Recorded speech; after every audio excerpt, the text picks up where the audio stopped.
Lebanon के 3 बड़े शहरों पर एक साथ हमले की तस्वीर देखिए, क्योंकि धमाकों से दहले बेका, ब्रुटल और बालबेक की ही तस्वीरें सामने आई है, जहां इजरायली हमलों में 65 लोगों की मौत की खबर है। इजरायली हमले से 200 से ज्यादा लोगों के घायल होने की खबर है और लेबनान की स्वास्थ्य मंत्रालय की तरफ से इसको लेकर किया जा रहा है दावा कि किस तरीके से अभी तक ऑपरेशंस को अंजाम दिया गया है। और ये वो हकीकत है जिससे साफ हो गया कि लेबनान में लगातार नॉन स्टॉप अटैक्स को अंजाम दिया जा रहा है। अब इंफॉर्मेशन उसी आधार पर, क्योंकि 24 घंटे में लेबनान के 4 बड़े शहरों को टारगेट किया गया। तारे के बाद बेका, ब्रुटल और बालबेक पर बमबारी की ही तस्वीरें सामने आ रही है, जहां इसी बमबारी में 60 की मौत, 200 से ज्यादा घायल। इजरायल का दावा यह कि हिजबुल्लाह के 12 ठिकानों को टारगेट किया गया है और इजरायल का दावा तो यह कि बेका और बालबेक में भी हिजबुल्लाह सबसे ज्यादा एक्टिव है। लेकिन अशोक सर, एक्टिव जिस तरीके से हमास भी अपने गढ़ में था, गाजा में भी हमने देखा किस तरीके से हमलों को अंजाम दिया गया।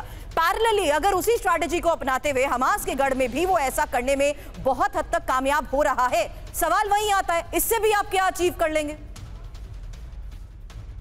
जी बहुत धन्यवाद सुरभि, और आपका प्रश्न बहुत ठीक है और जो मेरे 2 पहले पैनलिस्ट ने जवाब दिया है मैं उससे बिल्कुल सहमत हूँ।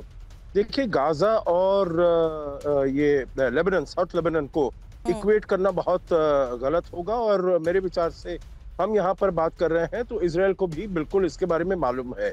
ये इजरायल पहली बार नहीं जा रहा है लेबनान में, वहां पर ये उसका चौथा हमला है, चौथी बार गया है, तो उसको वहां की टेरेन के बारे में अच्छी तरह मालूम है।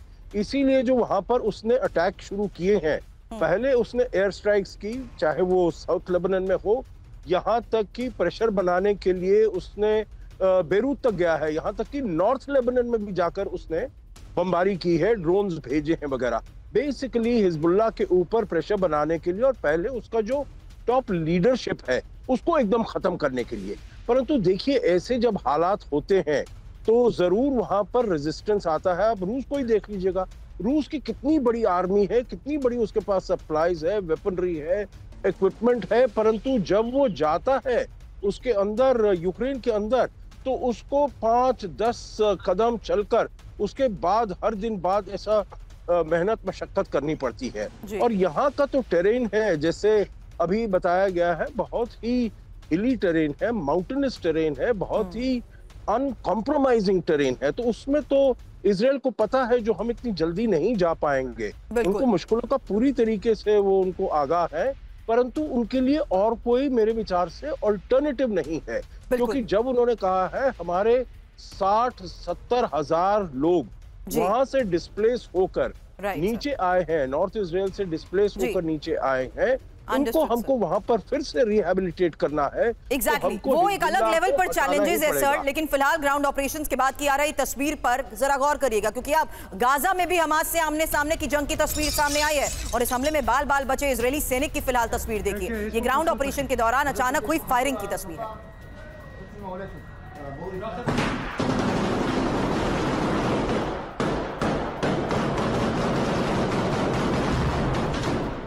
आपको बता दें, घर में छिपे हमास लड़ाकों ने अचानक हमला किया।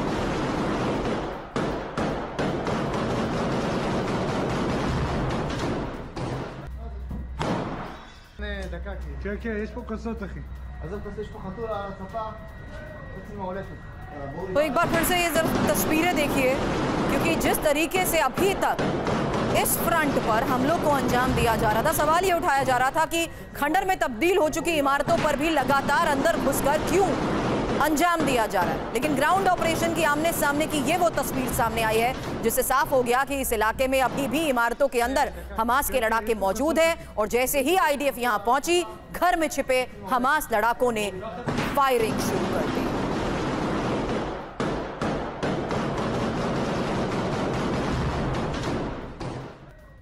और गुरिल्ला वॉर में इजरायली सैनिक के घायल होने को लेकर भी खबर आई, जहां हमास लड़ाके की फायरिंग में ये घायल हुआ। और गाजा में ग्राउंड ऑपरेशंस के दौरान अटैक की एक और तस्वीर।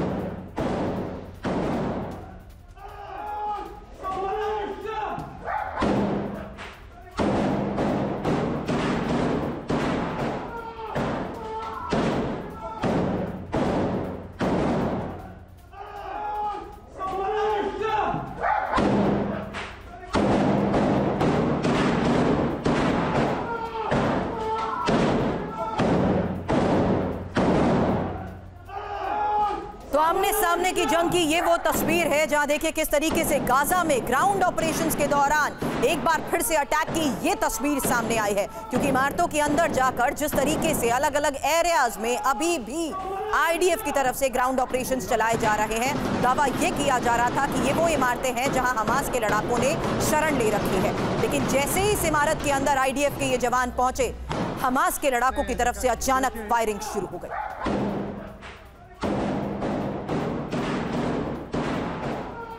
दूसरी तस्वीर देखिए जहां हमास लड़ाके के अंदर से हो रही फायरिंग में ही गाजा में इस ऑपरेशन के दौरान इजरायली सैनिक घायल।